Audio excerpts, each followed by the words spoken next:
আসসালামু আলাইকুম। সবাইকে জানাই প্রীতি, শুভেচ্ছা, শ্রদ্ধা, ভালোবাসা ও অভিনন্দন। আরএস টিভির পক্ষে ঢাকা বাংলাদেশ থেকে আপনাদের সাথে আছি। উপস্থাপনায় আমি রেজাউল করিম, পরিচালনায় মোহাম্মদ রাসেল সরকার, ভিডিও সম্পাদনায় মোহাম্মদ রাজীব সরকার। ভিডিওটি উপভোগপূর্বক যদি ভালো লেগে থাকে তবে অবশ্যই সবাই লাইক ও শেয়ার করুন, মতামত জানাতে ভুলবেন না।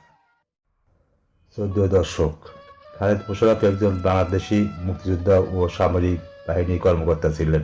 1971 সনের মুক্তিযুদ্ধে খালেদ মোশাররফ মুক্তিবাহিনীর 2 নং সেক্টরের সেক্টর কমান্ডার এবং কে ফোর্সের সর্বাধিনায়ক ছিলেন। বীরত্বের জন্য তাকে বীর উত্তম পদক দেওয়া হয়। 1975 সনের নভেম্বরে 3 তারিখে তিনি সামরিক অভ্যুত্থানের মাধ্যমে জিয়াউর রহমানকে গৃহবন্দী করে সেনাপ্রধানের দায়িত্ব গ্রহণ করেন। এর মাত্র 3 দিন পরই 7 নভেম্বর তারিখে তিনি অবসরপ্রাপ্ত কর্নেল তাহের পরিচালিত পাল্টা অভ্যুত্থানে নিহত হন। খালেদ মোশাররফের পরিবার। খালেদ মোশাররফের ভাই রাশেদ মোশাররফ বাংলাদেশ আওয়ামী লীগ এর পক্ষে নির্বাচিত হয়ে জাতীয় সংসদ সদস্য এবং ভূমিমন্ত্রী হন। খালেদ মোশাররফ এর স্ত্রী রুবি মোশাররফ, মাহাজাবিন খালেদ, আমিরিন খালেদ তাদের কন্যা। খালেদ মোশাররফের জন্ম শিক্ষা। খালেদ মোশাররফ জামালপুর জেলার ইসলামপুর থানার মোশাররফগঞ্জ গ্রামে 1937 সনে 1 নভেম্বর জন্মগ্রহণ করেন। তিনি কক্সবাজার সরকারি উচ্চ বিদ্যালয় থেকে 1953 সনে এইচএসসি পাশ করেন এবং 1955 সনে ঢাকা কলেজ থেকে এইচএসসি পাশ করেন। তারপর তিনি পাকিস্তান কাকুল মিলিটারি একাডেমিতে যোগ দেন। খালেদ মোশাররফের সেনাবাহিনীতে যোগদান। খালেদ মোশাররফ 1957 সনের সেনাবাহিনীতে কমিশন লাভের পর প্রায় 8 বছর তিনি বিভিন্ন সেনা প্রশিক্ষণ কেন্দ্রে প্রশিক্ষণ লাভ করেন। 1965 সনে পাক ভারত যুদ্ধের সময় খালেদ মোশাররফ 4th বেঙ্গল রেজিমেন্টের অ্যাডজুট্যান্ট হিসেবে নিয়োগ লাভ করেন। যুদ্ধের পর তিনি কাকুল মিলিটারি একাডেমির প্রশিক্ষক হিসেবে যোগ দেন। সেখান থেকে গ্র্যাজুয়েশন সম্পন্ন করার পর তিনি মেজর হিসেবে পদোন্নতি লাভ করেন। 1968 সনে তিনি কোয়েটা স্টাফ কলেজ থেকে পিএসসি ডিগ্রি লাভ করেন এবং তাকে ব্রিগেড মেজর হিসাবে খারিয়াতে 57 ব্রিগেডে নিয়োগ দেওয়া হয়। তারা এখন জার্মানি ও যুক্তরাজ্যে সেনা প্রশিক্ষণে যাওয়ার কথা, তখন 1970 সনের মার্চে তাকে ঢাকায় বদলি করা হয়। খালেদ মোশাররফের মুক্তিযুদ্ধে যোগদান। খালেদ মোশাররফ 24 মার্চ 1971 সনে কুমিল্লাতে 4th বেঙ্গল রেজিমেন্টে দায়িত্ব প্রদান করা হয়। 26 মার্চ মৌলভীবাজারের শমশেরনগরে তিনি 4th ইস্ট বেঙ্গল রেজিমেন্টের 2 কোম্পানির সৈনিক নিয়ে অবস্থান করছিলেন। ঢাকায় পাকিস্তানি হানাদারদের বাহিনীর গণহত্যার খবর পেয়ে তিনি বিদ্রোহ করেন এবং সেই রাতে তার বাহিনী নিয়ে ব্রাহ্মণবাড়িয়ার উদ্দেশ্যে রওনা হন। পরের দিন 27 মার্চ সকালে ব্রাহ্মণবাড়িয়া পৌঁছিল তার বাহিনী এবং সেখানে আগে থেকে অবস্থানরত মেজর সাফাত জামিলের বাহিনী সম্মিলিত হয়।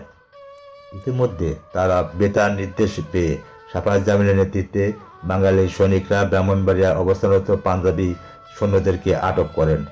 Khaled 4th Bengal regiment commanding অফিসারের দায়িত্ব নেন। পরিস্থিতি বিবেচনা করে তিনি তার বাহিনীর অফিস ব্রাহ্মণবাড়িয়া থেকে তেলিয়াপাড়া চা বাগানে সরিয়ে নেন।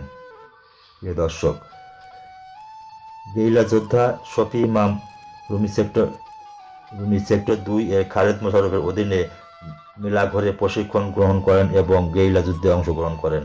জুন মাসের শেষের দিকে 2 নম্বর সেক্টরের কমান্ডার মেজর খালেদ মোশাররফ এবং এর একটি চিঠি নিয়ে শাহাদা চৌধুরী ও হাবিবুল আলম আসেন শরীফ ইমামের বাড়িতে।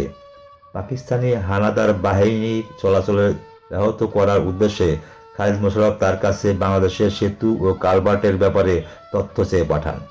শরীফ ইমাম ব্রিজের ঠিক কোন কোন স্থানে বিস্ফোরক বেঁধে উড়ালে সেতু ভাঙবে অথচ কম ক্ষতি হবে, অর্থাৎ দেশ স্বাধীন হওয়ার পর সহজে মেরামত করা যাবে, সেভাবে বিস্তারিত তথ্য দিতে মুক্তিযোদ্ধাদের। খালেদ মোশাররফ পাকিস্তান সেনাবাহিনীকে সফল প্রতিরোধ করতে করতে মধ্য এপ্রিলে তিনি পাকিস্তান সেনাবাহিনীর অবিরাম বিমান আক্রমণের শিকার হন। ফলে তিনি ত্রিপুরা রাজ্যে অবস্থান নেন। মুজিবনগর সরকার তাকে 2 নং সেক্টরের দায়িত্ব দেন। যুদ্ধের সময় খালেদ মোশাররফ লেফটেন্যান্ট কর্নেল পদে উন্নীত হন। 23 অক্টোবর খালেদ মোশাররফ মাথায় গুলি লেগে মারাত্মক আহত হন এবং লখনৌ সামরিক হাসপাতালে দীর্ঘ চিকিৎসা লাভের পর সুস্থ হন। প্রিয় দর্শক, খালেদ মোশাররফের মুক্তিযুদ্ধের পরবর্তী সময় খালেদ মোশাররফ যুদ্ধের পর ঢাকা সেনা দপ্তরে স্টাফ অফিসার হিসেবে নিয়োগ লাভ করেন। পরে তিনি বাংলাদেশ সেনাবাহিনীর chief of general staff CGS হিসেবে নিয়োগ লাভ করেন। মুক্তিযুদ্ধে গুরুত্বপূর্ণ ভূমিকা পালনের জন্য বাংলাদেশ সরকার 1972 সনে খালেদ মোশাররফকে বীর উত্তম উপাধিতে ভূষিত করেন। বঙ্গবন্ধু শেখ মুজিবুর রহমানের সপরিবারে নিহত হওয়ার পর 3রা নভেম্বর 1975 সনে একটি সামরিক অভ্যুত্থানে নেতৃত্ব দেন। ওই সময় তিনি সেনাপ্রধান মেজর জেনারেল জিয়াউর রহমানকে গৃহবন্দী করেন এবং নিজেকে মেজর জেনারেল পদে উন্নীত করে সেনাপ্রধান হন। ঠিক 3 দিন পর 7ই নভেম্বর 1975 সনে আরেকটি পাল্টা অভ্যুত্থানে তিনি নিহত হন। প্রিয় দর্শক, খালেদ মোশাররফকে হত্যা।